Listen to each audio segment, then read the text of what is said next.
Morning guys, for today's video.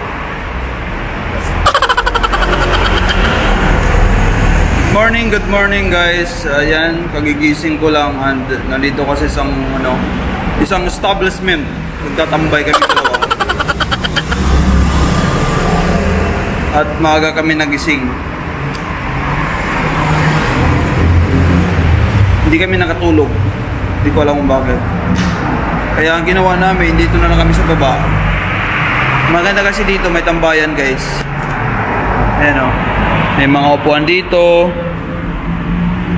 Ayan, may coffee. Ayan, window, kompleto na.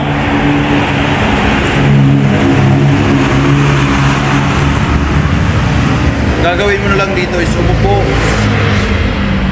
Ng coffee dyan, tambay. Ganun lang. Ayan guys, for today's video, subscribe muna tayo bago tayo mag-umpisa. Yung mga hindi pa nakapag-subscribe dyan, mag-subscribe na. Baka ikaw na lang hindi pa nag-subscribe. Ito, nakasubscribe na yan.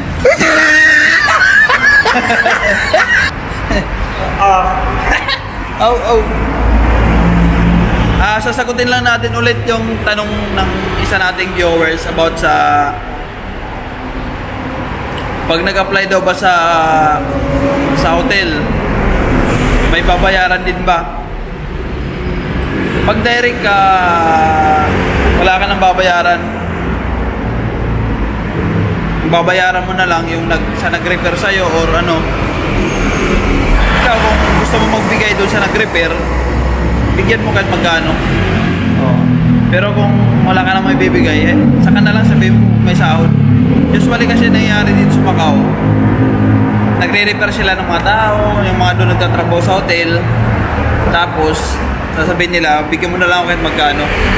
Di ba? Bigyan mo na lang pag may pera ka. Pero pag wala ka pang extra dyan, parang referral fee. At least nakapasok ka sa hotel, di ba? Direct yun.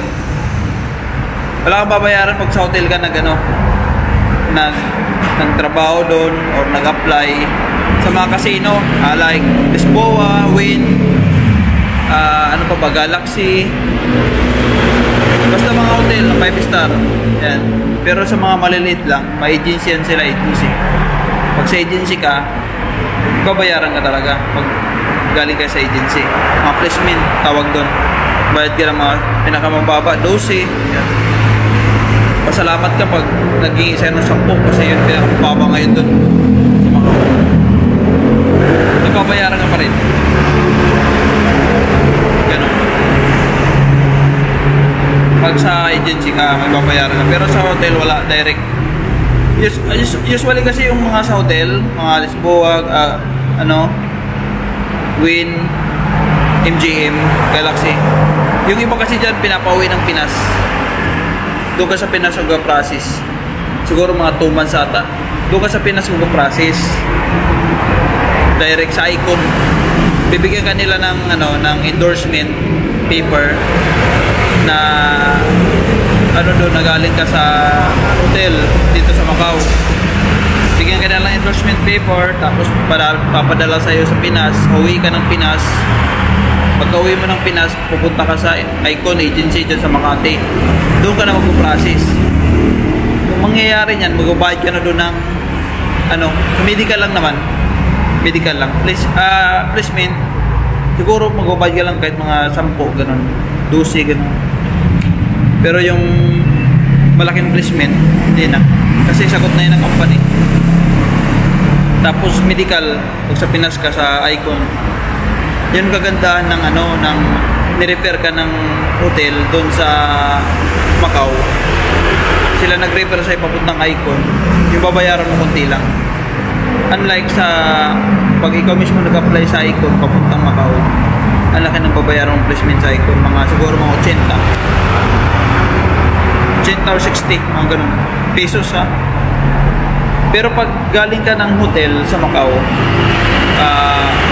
example, Galaxy, binigyan ka ng referral ng Galaxy, punta ka ng Pinas Icon, doon ka mag-process, babayaran mo lang doon is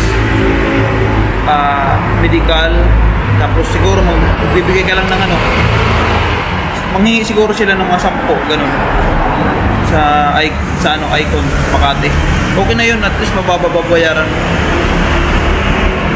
Kaysa naman pag-apply ka doon mismo sa Icon, nababayaran mo mga placement, mga 80 ka.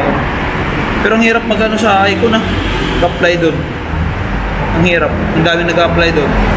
Yun lang kasi yung Icon lang talaga yung may access sa Macau, na sa mga agency sa Macau. Icon lang talaga legit. Kaya kung gusto mo mag-Macau, tapos isapagan mo lang mag-apply sa Icon. Maganda kasi sa Icon, automatic direct ka na mag-apply pag sa Macau yung target. May babayaran ka pa rin sa sa agency na sa Pinas. Pero sa Macau wala kang mabayaran. Yan. Wala kang mabayaran sa Macau pag nag-apply ka sa mga hotel. Wag lang sa agency Kasi pag sa agency, bayad ka talaga. Yun. Sana nasagot ko yung tanong mo, madam. Ingat, kaya mo yan. Try lang. Apply ka online. Mas maganda. Online kasi mas mabilis ka mapansin pag sa online ka mag-apply sa hotel. Hindi katulad ng walk-in ka, mahirap kasi dami nagpapasa doon, patong-patong, pasyurtihan lang. Online ka magpasa. Ayan, good luck, salamat. God bless. Thank you so much. Anong masasabi mo? Okay daw.